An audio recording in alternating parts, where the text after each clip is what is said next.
You want to drop the victim story. But actually the contours of your story, the plot lines of your life are actually intended by Cosmos. And your life is a sacred text. And that sacred text is a narrative, it's a story. And reality loves your story and reality needs your story. That's huge. Do you get that? My life is a sacred autobiography written in the one heart of the divine.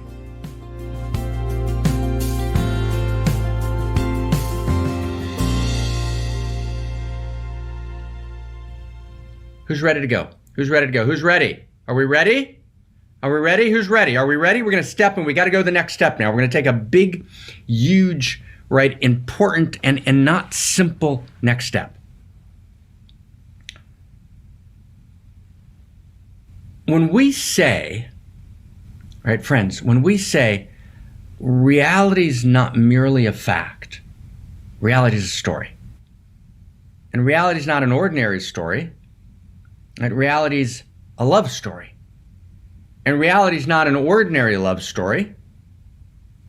Right? Reality is an evolutionary love story. It's an outrageous love story. And my personal story is chapter and verse in the story of evolution, in the evolutionary love story of evolution.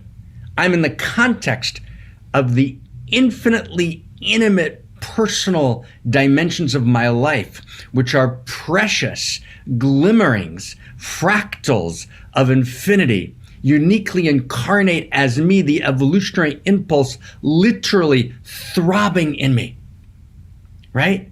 And every love story is the great love story of Krishna and Radha, right? Of Rama and Sita, of reality coming together, whether it's the love story between me and myself, when I find and I integrate and I delight in the split off parts of myself and I begin to actually chart my course, or whether it's my love story with my beloveds of different forms and different shapes and in different expressions. But it's the realization my love story is chapter and verse. And I'm part of being not in a fairy tale, but a fairy tale that's an outrageous love story is precisely this knowing that my love story is chapter and verse in the universal love story, and that story matters. Now here we take it away, and that my story is a story of value, and that it matters how I live my story to Cosmos. It has cosmic import how I live my story, right? My story is the cosmic eros performed in my sacred autobiography. That's what my story is. My story is cosmic eros performed in my flesh through the narrative, the plot line of my sacred autobiography. So I got to get deeply that story matters. And if maybe we can just write in the chat box. I just want to write one thing in the chat box. Right? Story matters. Right? Story matters ultimately. Right?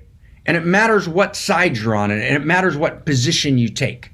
And it matters what decision you make. I was talking to my friend last night, Forrest Landry, and we were talking about two axioms, right? One is choice matters, right? Choice matters. And two was some choices are better than other choices, right? I'd say it a little differently. Story matters, right? My choice is the choices I make in my story, and that matters. So to get the significance of this, what I want to do is, with your permission, I want to talk about who stands against this in culture, and what are the mistakes in that, and what is this vision an alternative to as well, in terms of the stories that we embrace as this vision of the new story. What stories are we saying are insufficient? That's question one. And what are the movements against story? Because only by understanding that, we can actually understand the drama of what we're saying. Right? It's a major, momentous evolutionary leap we're making here in this new story. And so we really got to get it, right? Let's get it. Here we go. So one. Okay? So here's one. So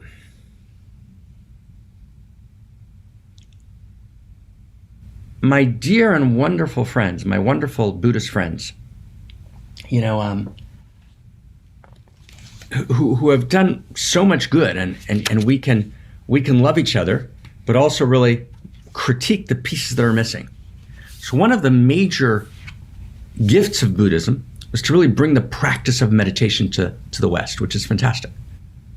But one of the weaknesses was to not understand the dignity of story, right? Buddhism identified story with victim story, with separate self story, but didn't actually understand the importance of story.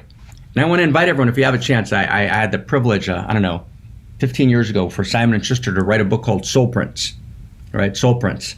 And there's a section called Your Soul Print Story, right? Your Soul Print Story, right? And Soul Print Story is very different than your ego story. Remember Charles Dickens? Right? He writes, whether I shall turn out to be the hero of my own life, or whether that station will be held by anybody else, these pages, the pages of my life, right, must show, right? Right? And you become a hero of your story in the ordinariness of your life when you turn your life into an outrageous love story. It's not about being the president. It's about actually realizing that my story is chapter and verse in a larger story, and I'm living at my common table. I'm living my ordinary life, but my ordinary life becomes extraordinary, right? Charles Reznikoff was a wonderful poet, and he writes, I don't yearn not for victory, but for the day's work done as well as I was able, not for a seat upon the dais, but at the common table.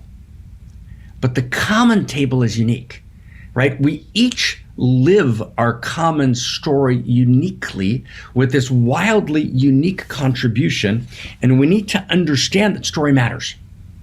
In the 60s, 70s, as Buddhism exploded, right, in America, right, a very popular figure was Don Juan, who Carlos Castaneda would talk about a lot.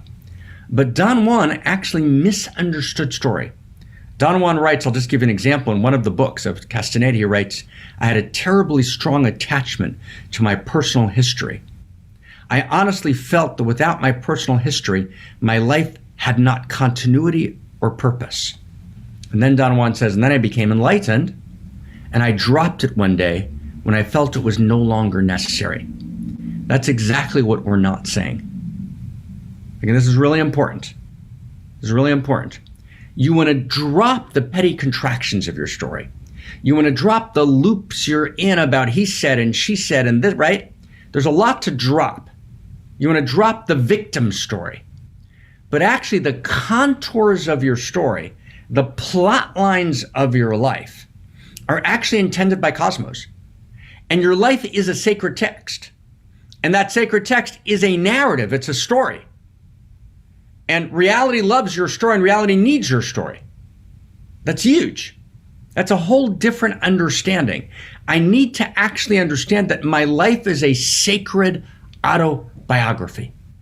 Do you get that?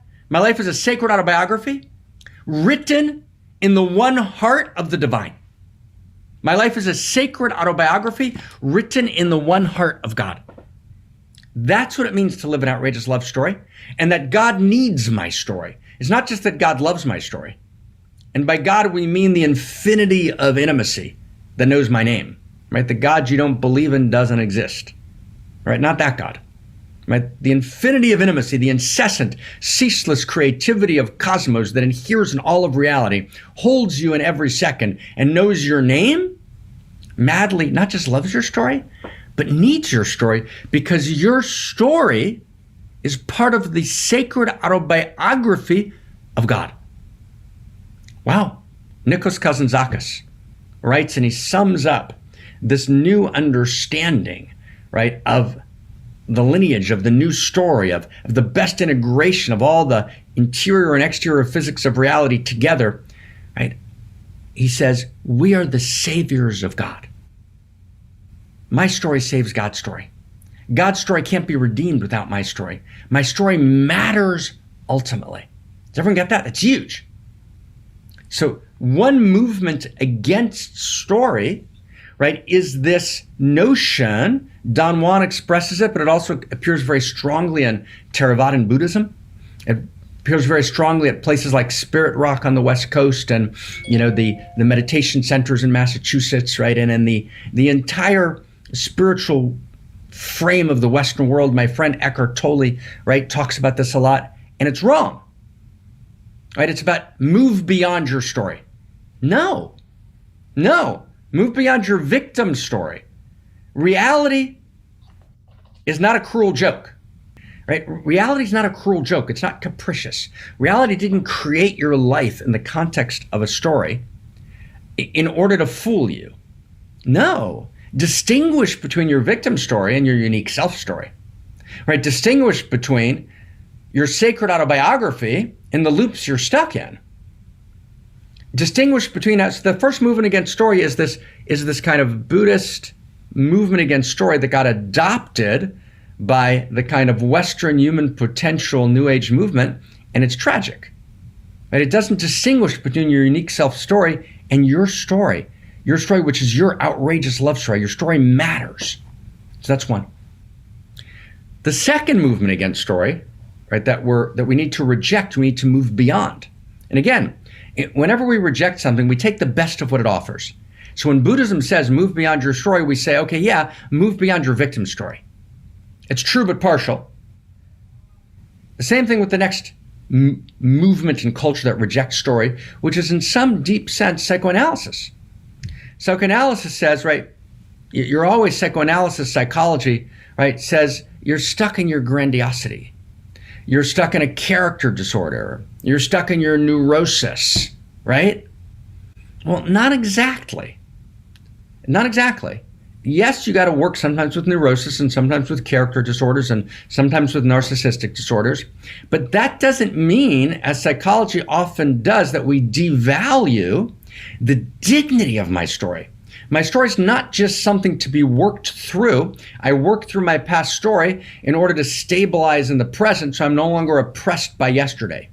Now, that's insufficient. You can't recover that way. You can only recover through unique self-recovery. It means I recover the thread of my story.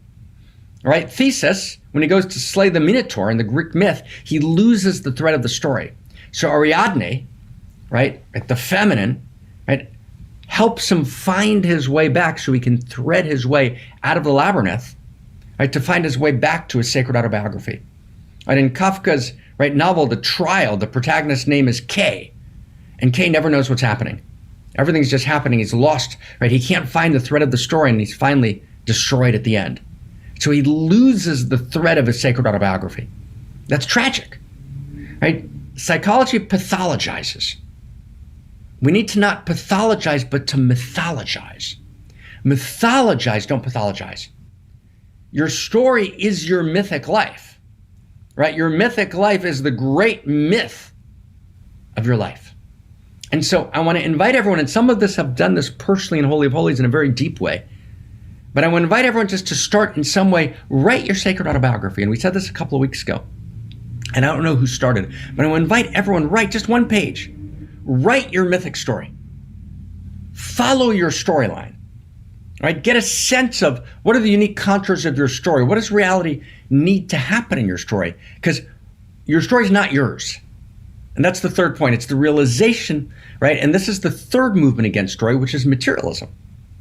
Right? And it's reductive, not science, but scientism, right? The dogmas of science. Reductive materialism says your story is completely random and chance. Right? It just doesn't matter at all, right? It's capricious. There is no ultimate meaning, right? As Camus writes when he begins his existentialist novel, right? The Stranger, mother died today or was it yesterday? And nothing matters, right? So the third movement against story, there's kind of strains of Buddhism. There's the mood, the resonant mood of psychology, which views the past story as a healing modality, but doesn't get the dignity, right, of my sacred autobiography, right? And each one of these movements is important, right? Each one is telling us something important. So the first movement was this Buddhist movement, right? The second was psychology. What was the third one we just said? Let's see if anyone's tracking. What was the third one? What was the third one we just said? Anybody? Right? Materialism. Right? Materialism, right, materialism is, it's all coincidence. Doesn't matter. It's a tale told by an idiot, full of sounds and furies signifying nothing. Get over it. That's the third movement against story. Fourth movement against story, right? And this is a big one. I want you to hold this, right? Well, let's hold this gently together. It's really important. And Barbara and I talked about this a lot. The fourth movement against story is what I would call cheap grace or easy forgiveness, right? And there's a movement in certain strains of Christianity, right? Someone did something which was a great violation, which hurt me and hurt reality and was a violation of justice and hurt my children and hurt children for generations. I forgive them. No, I immediately go and forgive them. Right? My daughter was just killed yesterday, right? And today I forgive the murderer. Whoa! Slow down. You move too fast, my friend.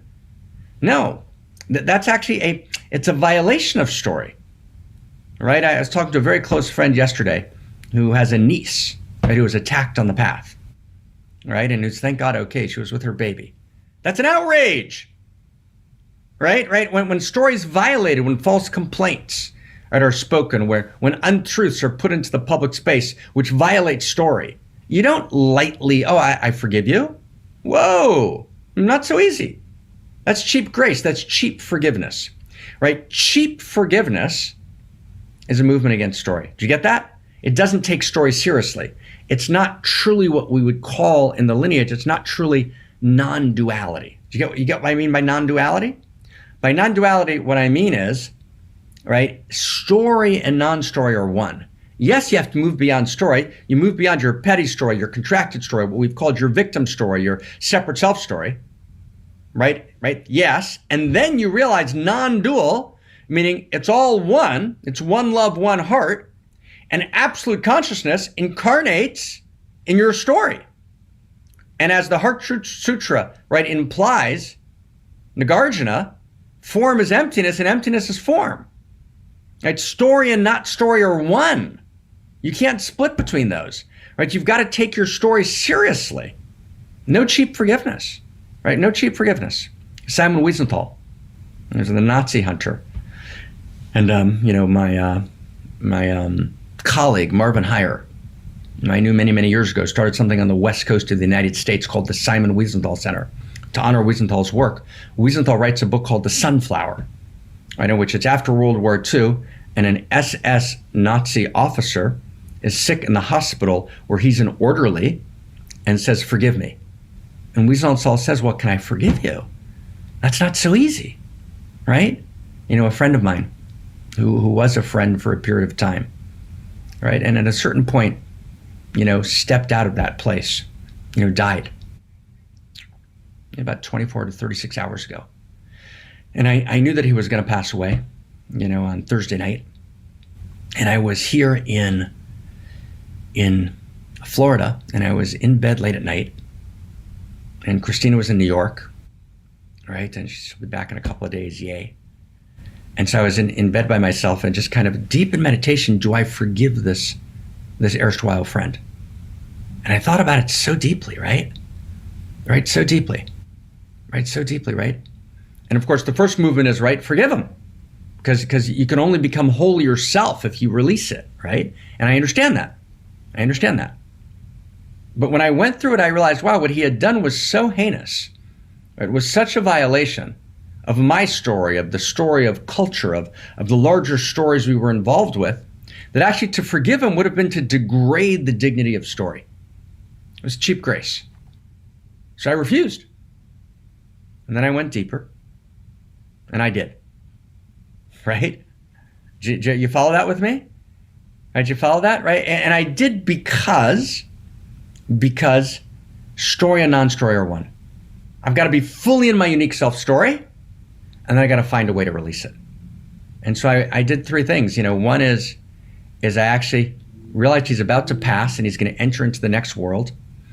And if I don't forgive him, he's going to be held accountable, right, in a hard way for his violation. And that would be like punching him in the face, and I wouldn't punch him in the face if he was in front of me.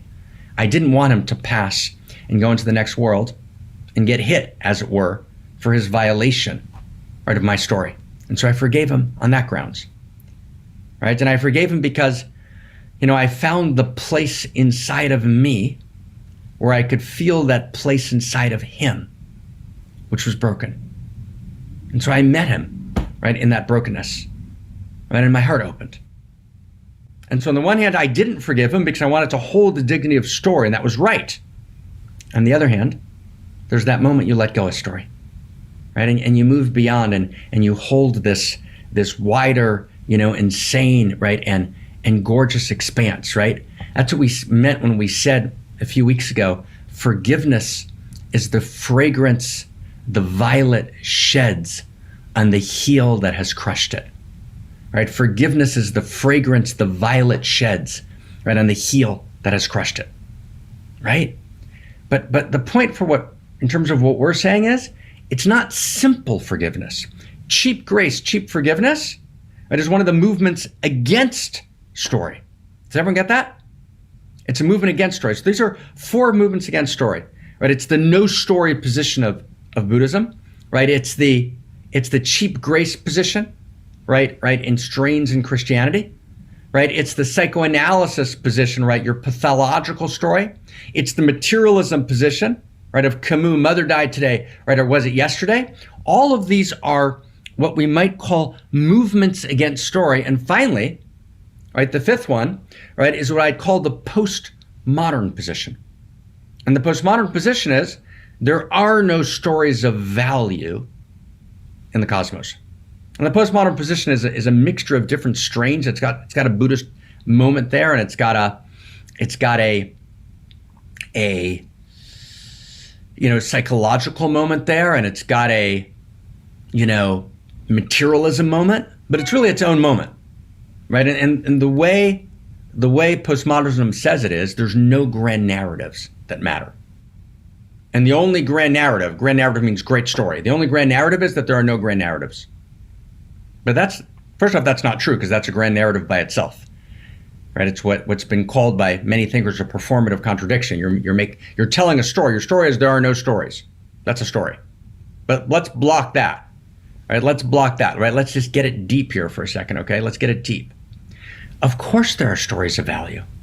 Stories of value matter ultimately, right? And my story participates in a story of value. And there are stories of value because there are first principles and first values, right? If there's no first principles and first values, there's no story of value. But actually, reality is the evolution of first principles and first values embedded in a story of value. And my life is a story of value, right? That's an outrageous love story. Now you get that's bigger than, let's go one last step. That's bigger than a success story, right? So the success story, rivalrous, conflict-based, and governed by win-lose metrics. I've got to commodify in order to exist, right? Success story, separate self, win-lose metrics, all the way up and all the way down in every situation. Success story, that's not an outrageous love story. Outrageous love story is larger than that. Romantic story, just my fairy tale, me and you, cut off from the world. It's not an outrageous love story. Does everyone get that? Okay, it's deep, it's real, right? In other words, none of those, right? A hero story, right? Campbell, very beautiful. Hero story is really beautiful, but it's me, I'm the hero. It's my mythic hero's journey, right? Which is my psychological transformation, which is how Campbell reads the hero's journey. Christina showed me a beautiful movie called Looking for Joe, which correctly explains Campbell in this precise way. That's what Campbell's saying. Saying my psychological journey, right, is the story of my life. And that's beautiful. That's important. These are all, the success story has some validity. So does the romantic story. So does Campbell's hero's journey, but it's not big enough, right? I've got to actually know that to be the hero of my life is not enough. David Copperfield says, right, that's the question, will I be the hero of my life? No. I can't be just the hero of my life. I'm the hero of life itself. That's what Barbara was talking about at the beginning of this broadcast. Right? The evolutionary story lives in me, right? The hero story is not enough, right? So the hero story is insufficient. The success story is insufficient. The romantic story is insufficient. Does everyone get that? And the religious story is insufficient, right? Where I live in the world and I'm tested, right? To see if I'm obedient to God, right? To see if I'm, faithful, right? To my deepest principles. That's important, obviously wildly important. But it's not yet an outrageous love story. An outrageous love story means I take the dignity of this world seriously, and I realize that I'm part of a thread, And it's not the religious story which says the world is a hallway to the next world. The narrative arc of the world doesn't matter. The world's just a testing ground to get to the real place, which is heaven with harps. And I'm all in favor of heaven with harps. Heaven and harps doesn't mean it's a mythic image of a continuity of consciousness, which is real. But it's insufficient. I'm not just here, right, to be tested to see if I get to heaven with harps. I'm here because there's a covenant between generations. I'm here because as humanity together as a whole, we're trying to create something new. There's a movement in history, and that movement in history is the evolution of God. At the evolution of humanity, which is the evolution of love, is the evolution of God. Something happens when infinity discloses itself in the intimacy, right? In the finitude of reality, right? God's yearning for something, right? Infinite God can't actually realize the full potential of divinity itself without manifesting as reality. There's something that becomes more by me participating in the great sacred autobiography of God, in which my story is chapter and verse. Wow. You get that? That's an outrageous love story. Right? That's an evolutionary story. That's an evolutionary love story. It's when I begin to understand that evolution, the love story of the universe. Right? And it begins with quarks. And it goes all the way up through me. And it gets more and more unique and more conscious, right? And more creative and more caring and more intimate, because those are the 5 plot lines of the great outrageous love story of reality in which I participate directly. Oh my God. Oh my God. Wow. Does everyone get that? So this is the new chapter. This is the new story. The new story is a revisioning and a re-understanding of story itself.